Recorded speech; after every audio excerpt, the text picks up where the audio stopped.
Hello बच्चों, कैसे आप सब। चैनल मैथ के पढ़ने में आप सभी का बहुत बहुत स्वागत है। बच्चों, आज हम सीखेंगे कक्षा 7 की गणित में चैप्टर दूसरे घातांक में अभ्यास 2C के बच्चों क्वेश्चन नंबर 7 तक हमने कंप्लीट कर लिए थे। अब बच्चों क्वेश्चन नंबर हमारा 8, 9, 10 और बचे हैं बच्चों, जिसका आज हम क्या करेंगे कंप्लीट करेंगे जिन क्वेश्चन को हम। ठीक है, तो आइए बच्चों, सबसे पहले क्वेश्चन समझेंगे और फिर उनको करेंगे हल। ठीक है, तो क्वेश्चन में क्या कहा गया, प्रश्न संख्या 8 से 10 तक में सही उत्तर का विकल्प छांटिए।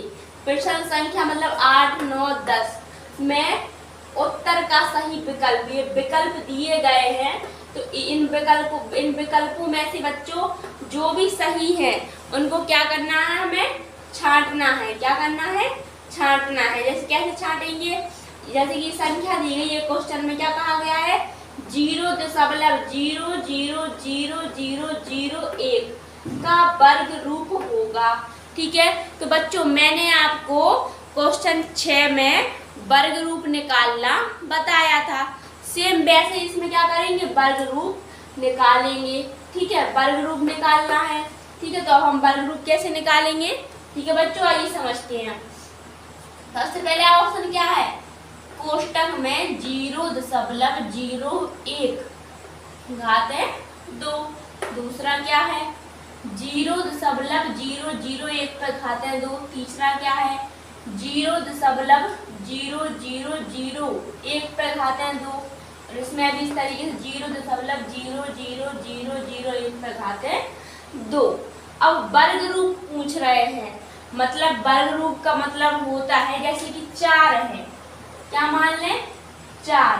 अब अगर पूछा जाए बच्चों 4 का वर्ग रूप क्या होता है, तो 4 का वर्ग रूप होता है 2। वर्ग रूप क्यों हुआ 2, क्योंकि 2 के वर्ग से मिलकर क्या बनता है 4। जैसे 2 गुणा 2, 2 के वर्ग से मिलकर क्या बनता है बच्चों 4 बनता है। ठीक है, तो 4 का वर्ग रूप क्या कहलाएगा 2 कहलाएगा। ठीक है, तो ऐसे ही बच्चों हमें इस वाले क्वेश्चन में ये विकल्प में से छांटना है कि इस संख्या का वर्ग रूप क्या है। ठीक है, इस संख्या का वर्ग रूप क्या है, तो बच्चों इस संख्या का वर्ग रूप है ये। ठीक है बच्चों, जब हम इसको हल करेंगे, ऐसे अगर 2 पे घात 2 होती है तो हम क्या किस तरीके से लिखते हैं 2 गुणा 2। ऐसे बच्चों क्या इस संख्या पे कितनी घाते हैं 2 है, जैसे कि 0.00 और 1 गुणा 0.00 और 1 इस तरीके से। ठीक है बच्चों, जब हम इसको हल करेंगे तो हमारा किस तरीके से आ जाएगा 0, 0, 0 और 0, 0, 0। हम कल इनका हल करेंगे तो 1 आ जाएगा। और बच्चों 3 अंक के बाद इधर दशमलव है और 3 अंक के बाद इधर दशमलव है, तो 6 अंक के बाद दशमलव लगा देंगे। 1, 2, 3, 4, 5, 6, तो 6 अंक के बाद ये दशमलव लगा दिया, तो क्या आ रहा, यही आ रहा ना आंसर। ठीक है, यही आ रहा ना आंसर। हाँ, तो आंसर यही आ रहा, तो इसका आंसर क्या हो जाएगा, ये वाला हो जाएगा। ठीक है बच्चों, समझ में आ गया ना आपको क्वेश्चन नंबर 8। तो अब हम करेंगे बच्चों क्वेश्चन नंबर 9। ठीक है बच्चों, क्वेश्चन नंबर 9 करेंगे। क्वेश्चन नंबर 9 में क्या कहा गया है 0.05 घात 3 का मान होगा।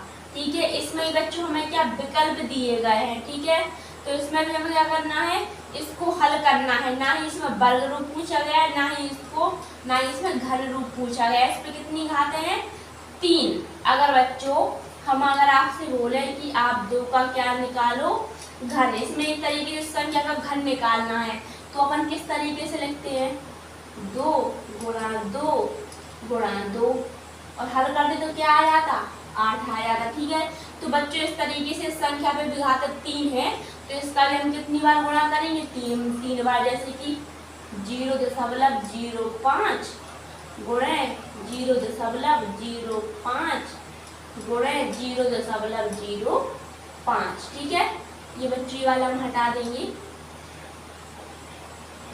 ठीक है बच्चों, तो हमने इस तरीके से लिख लिया। बच्चों जब हम इनको हल करेंगे तो हमारा आंसर क्या आ जाएगा 0.00 और क्या आ जाएगा धन पे 0 और इस तरीके से ये आंसर आ जाएगा। ठीक है, तो तो अब बच्चों आप देख सकते हैं जब आपस में गुणा करेंगे तो आंसर ये आ जाएगा आपका।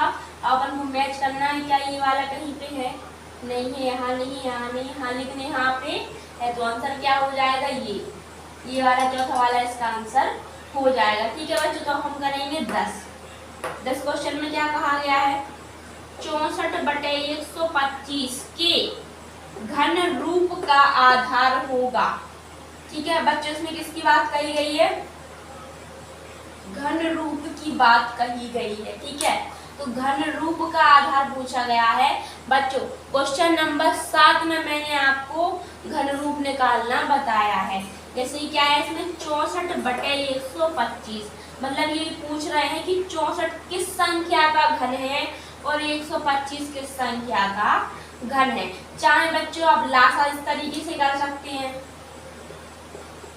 इस तरीके से हल कर सकते हैं। ठीक है, यहाँ पे 125 लिख लेंगे। ठीक है, और लेकिन बच्चों ये तो बहुत ही सरल है, सभी को पता है कि 4 का घन कितना होता है, 64 होता है। जैसे कि 4 गुणा 4 गुणा 4, 4 चौका 16, 16 चौका 64 होता है। ठीक है, और 125 भी, ये भी सरल है, सभी को पता है बच्चों कि 5 पे घात 3, मतलब 5 गुणा 5 गुणा 5, 5 हम 25, 25 5 125। ठीक है, 125 का जो हमारा क्या होता है, घन रूप होता है वो 5 होता है, और 64 का घन रूप 4 होता है। तो आंसर क्या आएगा, 4/5। तो इसमें से ये वाला दूसरा वाला बच्चों हमारा सही हो जाएगा। ठीक है बच्चों, तो हमने प्रश्न नंबर 8, 9, 10 भी कंप्लीट कर लिए हैं। बच्चों अगर आपको क्वेश्चन समझ में आया हो तो आप वीडियो को लाइक जरूर करें। अगर आप चैनल पे नए हो तो चैनल मैथ के फंडे को सब्सक्राइब जरूर करें। वीडियो देखने के लिए आप सभी का बहुत बहुत धन्यवाद।